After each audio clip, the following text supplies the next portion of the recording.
दोस्तों नमस्कार, मैं आपका दोस्त डॉक्टर रविंद्र आप सभी का स्वागत करता हूं अपने YouTube चैनल संतोष होम्यो केयर रुड़की पर।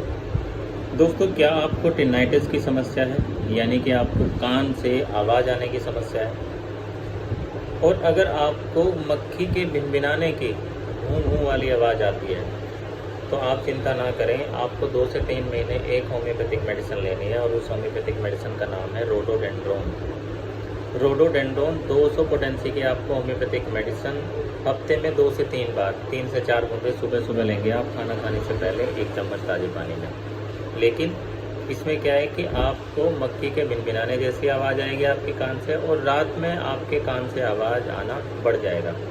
दिन में तो ये है कि आप बिजी रहते हैं काम में तो पता नहीं चलता, लेकिन रात को जैसे ही आप सोने के लिए जाएंगे तो आपके कान में मक्खी के भिनभिनाने की आवाज़ धीरे धीरे बढ़ती चली जाएगी। तो इस होम्योपैथिक मेडिसिन से आपकी ये समस्या जड़ से ठीक हो जाएगी।